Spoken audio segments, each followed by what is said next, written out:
Welcome to the Murray End. My name is Mark Machado. I'm joined by my cousin across the pond, the Professor of Cryptology, Dominic Machado, and I'm joined by Sri Lanka's foremost cricket historian, Nick Brooks. If you're wondering where I am, I'm in Dublin because I'm about to go surprise my dad, it's the day we're recording this.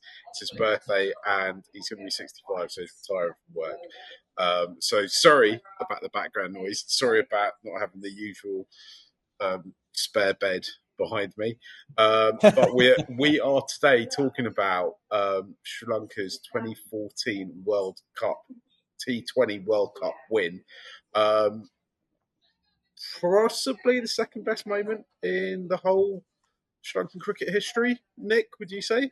I think you've got to say it's right up there. I think there was what's the summer where Sri Lanka came to England and just like won every game. 2006 was it, or 2005? 2006, I think, when Mahela just took over as captain.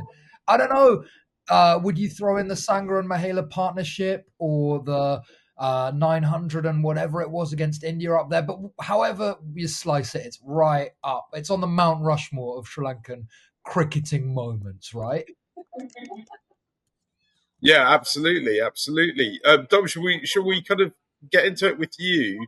What when you think back on that moment now, and we are 11 years away, and we talk about Mount Rushmore. I mean, if that was the kind of the mountaintop, then Sri Lanka have been quite near close to the base camp than the summit since.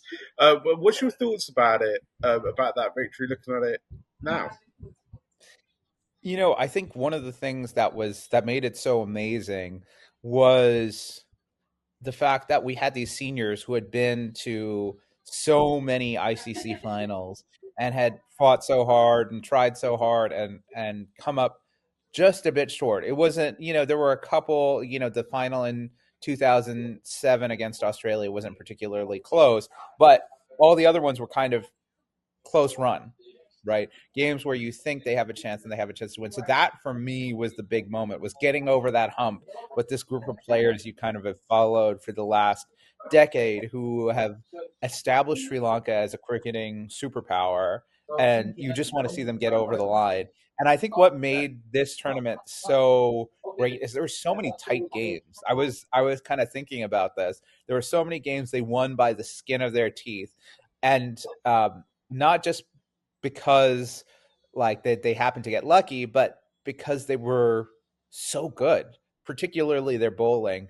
The first match they played was against South Africa. They won by 5 runs, but they defended 17 runs in the last 2 overs, right? So pulling it together, and then that kind of foreshadowed what would happen in the final against India, where Malinga and Kulasekara put together this masterclass of death bowling to stop India from putting together a top score. And we forget Sri Lanka lost against England. And Alex Hale's whirlwind 100 from a very young Alex Hales at that point put them on the brink of not making it into the business end of this tournament. And then they get skittled out for 119 against New Zealand. And what happens? We have the famous Ranganaharath 5 for 3 spell. I watch that on YouTube all the time. It's one of those moments where it's just like, it's amazing. So I think the win to cap it all off, but also the way they got there. They fought and scrapped and clawed for every win. And it was just class all the way through.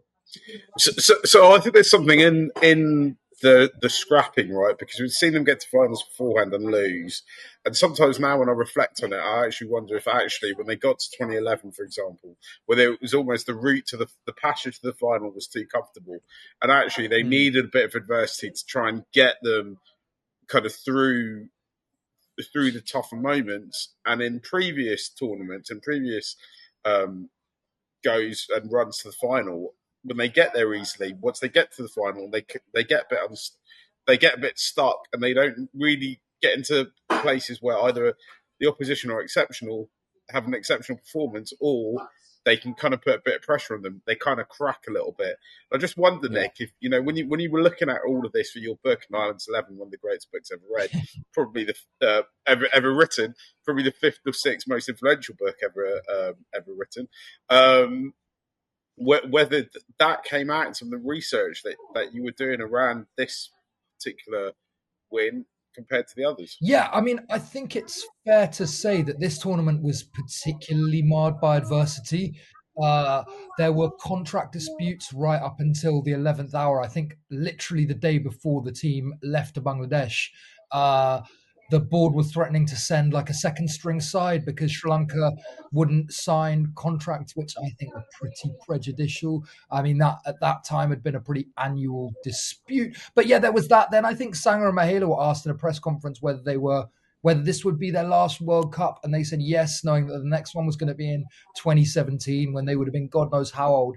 And SLC took a real offense to that and were like, you haven't told us, you're telling the international media first, which was really a storm in a teacup created out of nothing.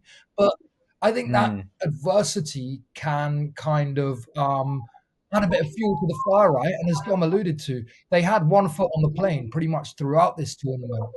They should have lost that game to South Africa, probably first up. They were blown away by Alex Hales when they got a decent score. And then in New Zealand, I mean, just the most wild sequence of events, right? I accept that T20 has changed in the last 11 years, but defending 119 is absolutely, I mean, it's borderline unprecedented, right? And I think at the halfway stage, they'd made the choice to go with Herath over Mendes before that game. I think, with 119 on the board, you're probably like, Ajanta Mendes is the guy who we want, who can maybe magic up a little spell, take wickets, and, keep us in this game. And then Rangi Herath just bowls, I think, what is my favorite spell of all time.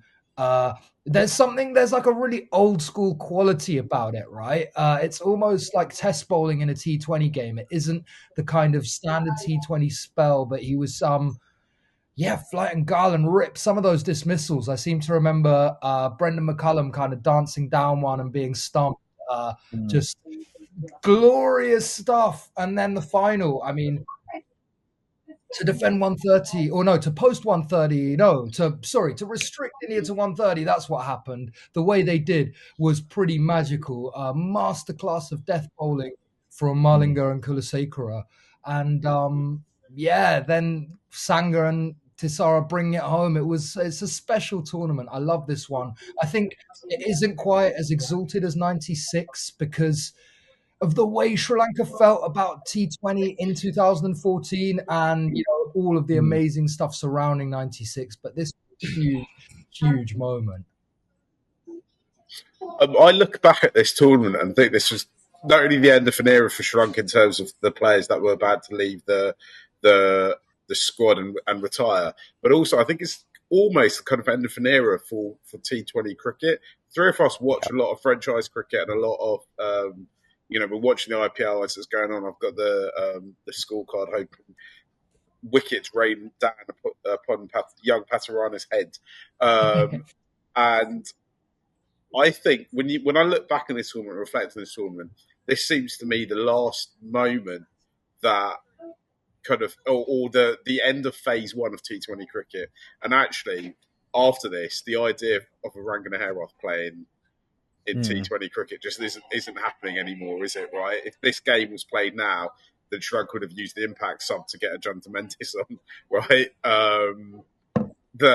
This was the end of it. And I think in a way, for the history of T20 cricket, it's only fitting that Sri Lanka win this iteration of it because Sri Lanka had been so instrumental in the way T20 cricket was played up to that point. At the time, we all thought Mahela and Sanger were unbelievable T20 players, which they were for the moment.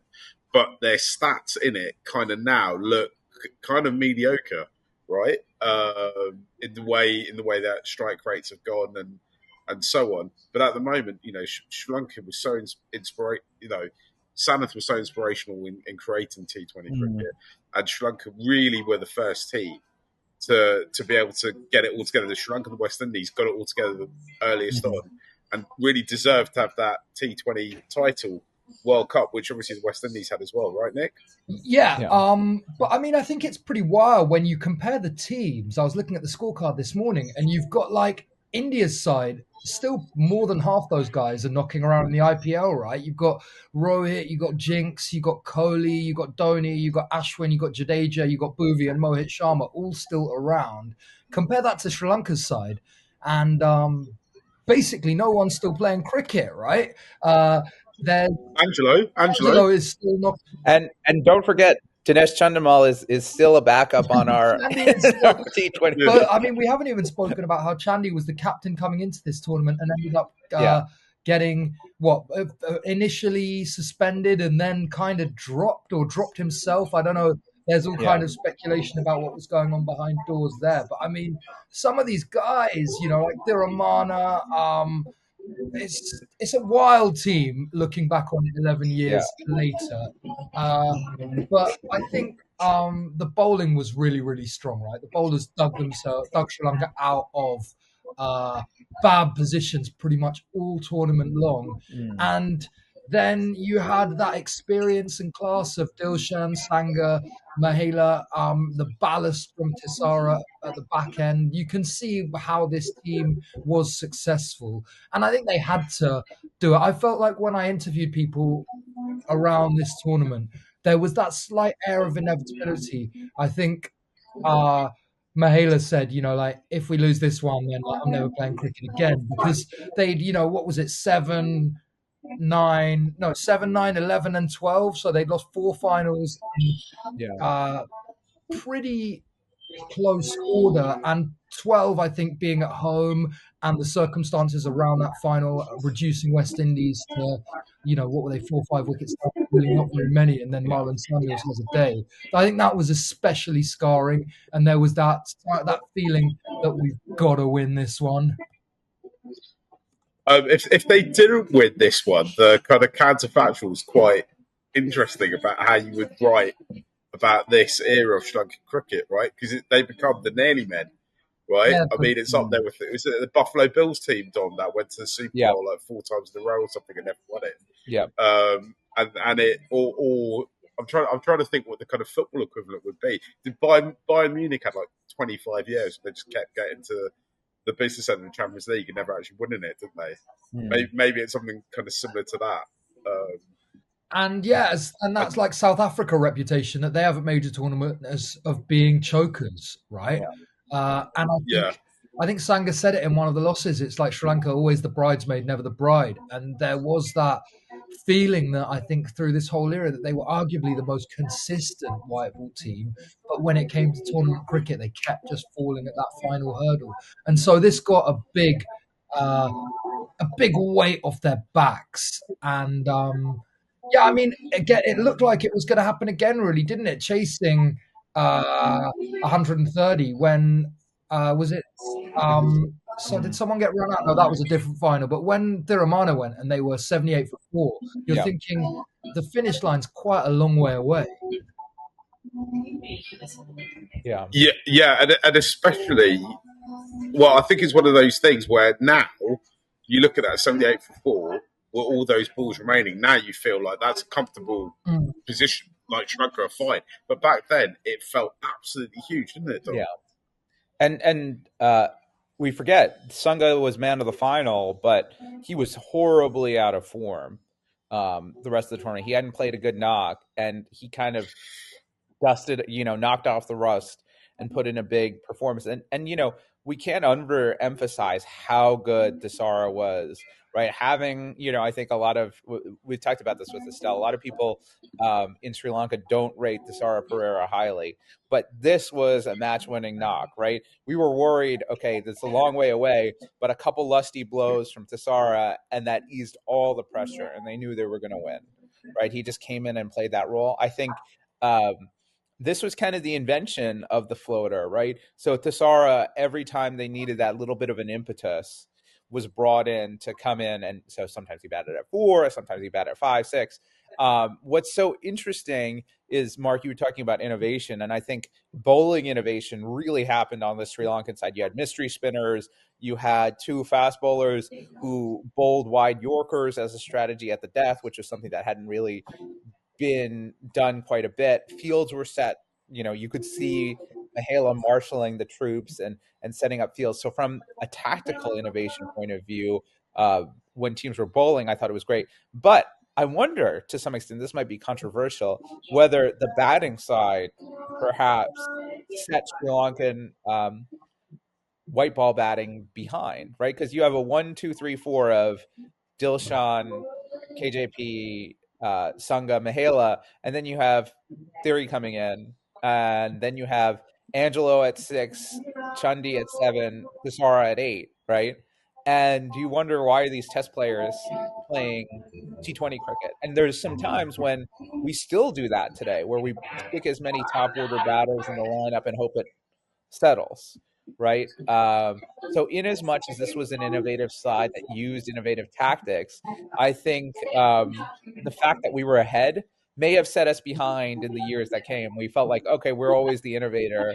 We'll stick with the strategy, and then we fell behind because we weren't able to keep up with the rapid pace of innovation in T20 cricket. It's an interesting kind of conversation around, like, looking at the fact that Larry Tirumana won the World Cup and was a key part in it. And now when you think about him, you think of him as a very, very good Test cricketer, but you almost forget that he played white ball. And actually, when you talk about his white ball career, you almost think about how upset so many Sri Lankan fans were when he got recalled for the 2019 World Cup and other such things. I wonder if, I mean, when we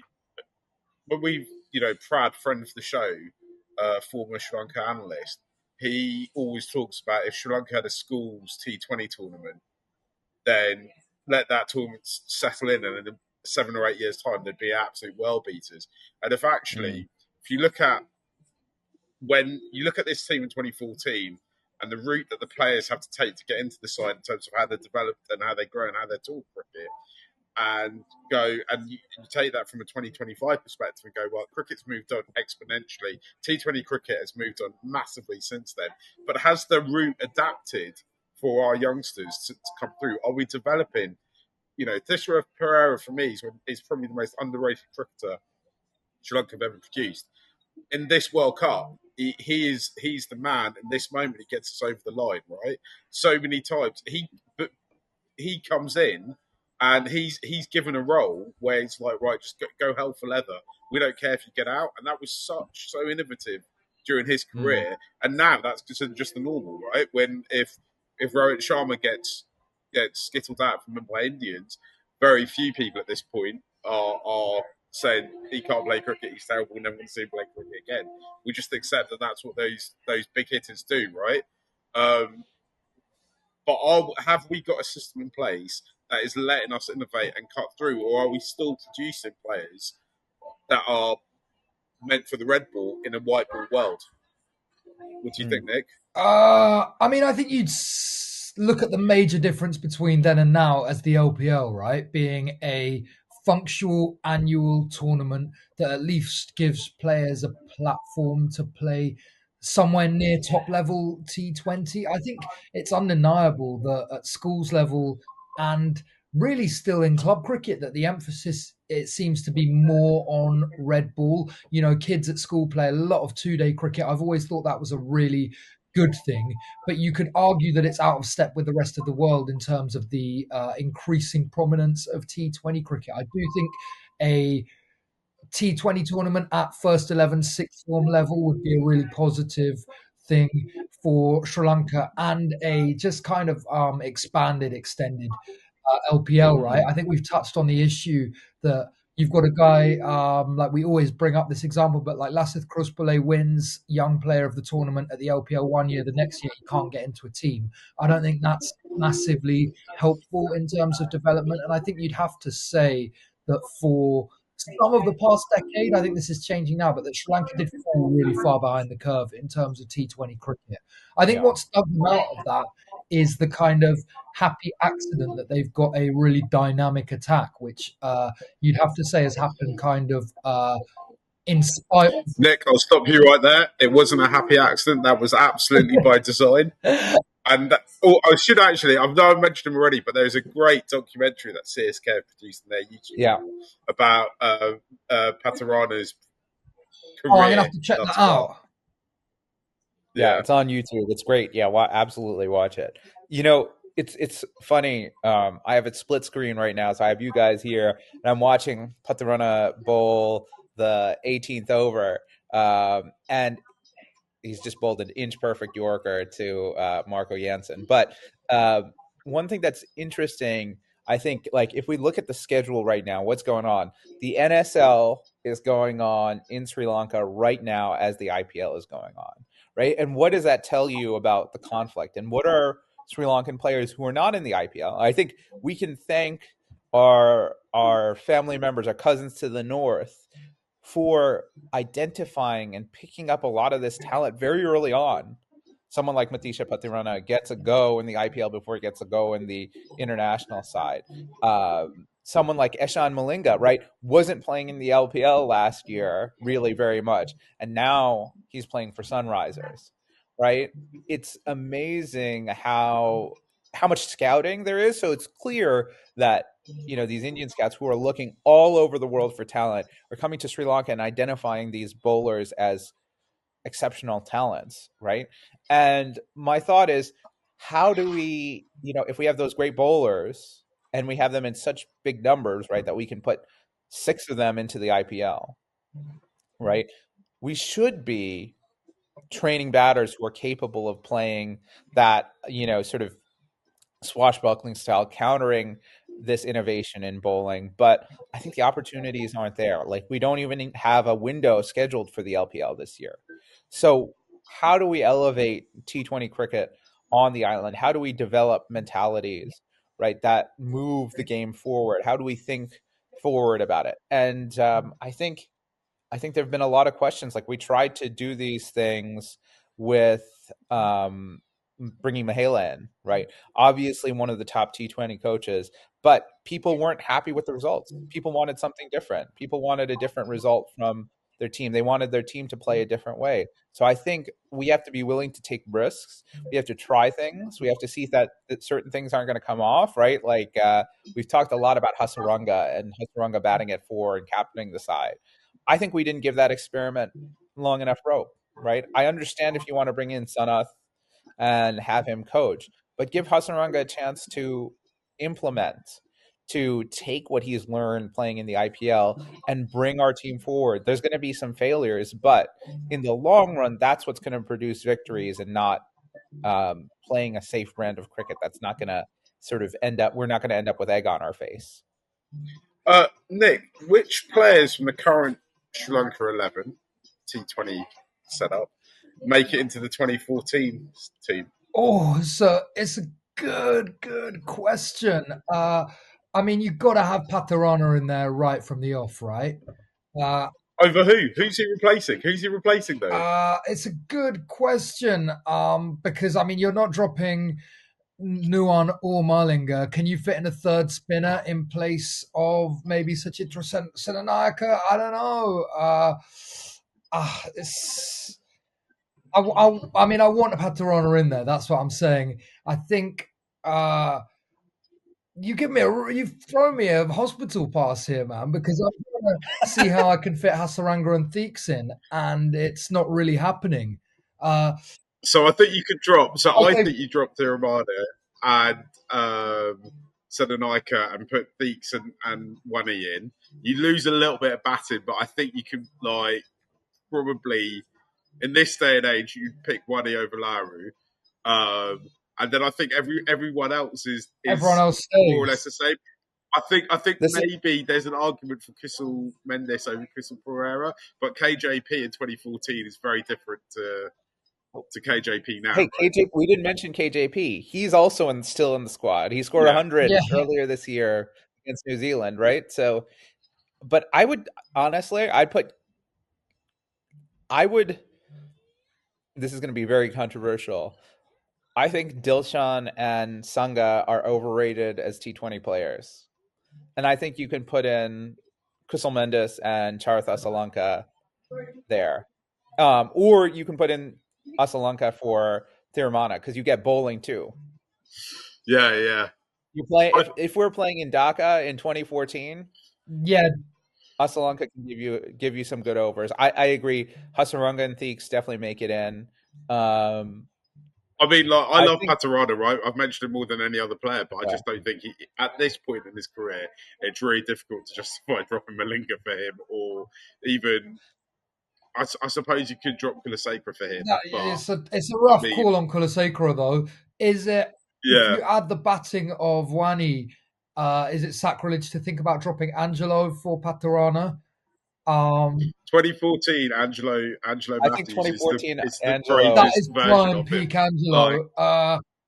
and yeah, he bowls those opening overs too. That's kind of what I'm thinking is that you can drop Kula if you bring in Because you've got death Paterana. bowling covered. Yeah, you've got death bowling covered. But that's a tricky thing. I mean, they're very different types of bowlers. I think in that if it's 130 plays 130, is Patirana the ideal bowler there, right? Because you're giving up wides, you might be giving up 5 wides. You kind of got to accept that he's going to go there. He's going to go for a few runs. So that's another interesting aspect is like uh, containment versus wicket taking. I think that's where we get into the debate. Like Patirana is valuable because he like well at the death he does both. He contains and takes wickets, but in the middle overs he can certainly go for runs. Maybe he only bowls 2 overs in this side. Maybe you just save him for or 3 overs. You save him for 3 death overs, basically. it's interesting because actually, kind of man for man, I think that there is no difference in the 2025 class of Sri Lanka's T20 men's T20 team Yeah, well, to 2014. I think the big difference is the mentality, right? that's another good question. Who wins, this lot or the team today? And I mean, the team today have got the advantage of an evolved T20 game. But I reckon this 2014 lot still give them a pretty good game, even despite the strength of the Yeah. bowling attack and the kind of changing mentality around T20 cricket. What do you guys say? I think it's possible to actually kind of like if you wanted to, if you had enough money, you could actually see who wins. Because I think almost everyone, apart from Sadanika, I think playing Legends cricket, right? Or all still in the squad. Like, Yeah. um, And okay, another reason we need to drop Sananayaka is because he was very obviously Yeah, ducking. This is like one of the most. I don't understand how that didn't get picked up because he's bowling with his arm. You can see his arm bending while he's bowling. No offense to Sachitra Sananayaka, if he's not being charged with it, he eventually would be. But I think the other interesting factor is just the strategy. I think that's where this 2014 side would know how to bowl to our batters, right? They'd be on them. They'd put pressure on them. They wouldn't take any steps back. And I think that's a mentality difference that's so important is that they never retreated when the fight was on. The other big difference maker, as you guys have said, is Thesara Pereira. We desperately need a player like him. Desperately. one of the balloons has popped. Maybe when you mentioned Sarah.